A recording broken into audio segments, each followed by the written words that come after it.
Hello YouTube, welcome to another watch review. This time I'm going to be looking today at the much vaunted Orient Bambino. So there it is. I'm going to kind of divide this fairly brief review into three sections. First we're going to have a look at the watch, look at some of the specifications. Then I'm going to tell you why I bought the watch, where it fits into my collection, before I kind of advise you as to whether I think you should buy this watch and how it would fit into your collection. So, the box, yes, it came in a box. I really have no idea why people bother so much about the boxes. They just take up space. Came on a cushion, a warranty card, and a little tag in there. Now, which particular Bambino is this then? There are a number of these available on the market at the moment. This is the model number ER24001B. It is an original Mark I Bambino. Now, because it is a Mark I, it has a slightly older caliber 48743 movement. It's a 21 joule movement, 21,600 beats per minute. That equates to 6 beats per second. Fairly smooth sweep on that second hand there. Lovely Dauphin hands and very classic indices. It really is a very pretty looking watch, this one, I must say.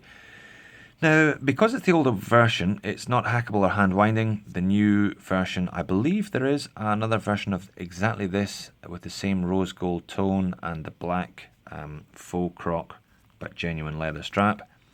That is available with the newer hackable and hand winding motor, but that's not this one. This is the slightly older one, and really I'm not bothered at all by the fact that it is non-hackable or hand winding.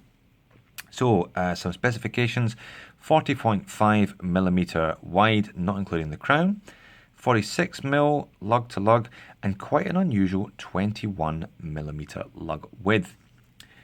Genuine leather strap, pretty good strap actually. It's a little bit stiff, but it's not too bad. I've had this watch for a couple of months now. I haven't worn it all that often. It has been getting a reasonable amount of wrist time though, especially during the evenings, and I'll talk about that as well.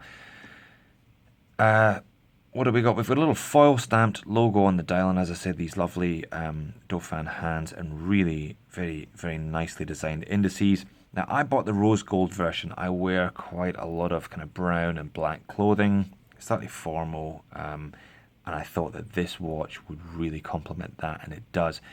What I'm going to do is I'm going to switch off one of my two lamps. There we are. I think this watch has really got two different characters. In sunlight and when there's a lot of artificial light, it can look quite ordinary. But I think when the light's lower, it looks simply stunning. It really does look far more expensive than the 170 Australian dollars I paid for it.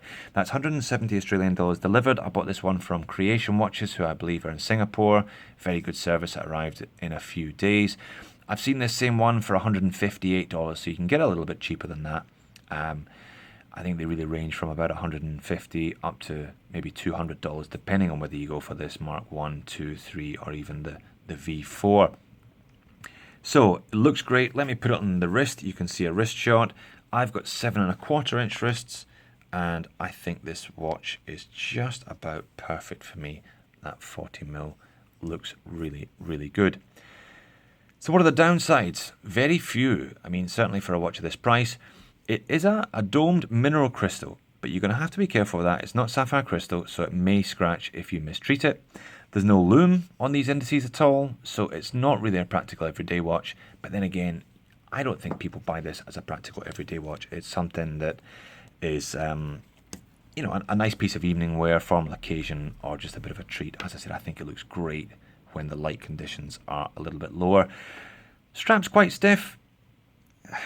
It's beginning to soften up a little bit, but it is quite stiff, and that 21 mil lug width makes it quite an unusual size. You probably, if you've got a watch collection, you've probably got a number of 22s or 20s straps lying around you could change it for. At $170, are you going to spend another 30 or 40 on a specific strap?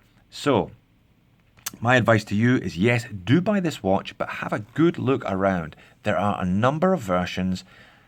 Think about them, look at them, look at the one that you think will complement your kind of style, what you wear, and bear in mind that the lug width is slightly unusual, so you're probably not going to be changing the strap. So again, have a look for one with the strap that you think that you can live with, because chances are you're probably not going to replace it. What else? Noisy rotor. As I said, this is the slightly older one. It has got a slightly noisy rotor. Some people like it, some people don't. It's just a point to note. There we are. I think it looks just gorgeous, this watch. So Orient Bambino, 2 thumbs up. A really nice watch. Looks a lot more expensive than the money. Japanese, reliable, really classy, and has kind of ignited a little bit of an interest in Orient as a brand for me. It's not a brand I'd encountered before, but certainly one that I would consider purchasing again on the strength of this cracking watch.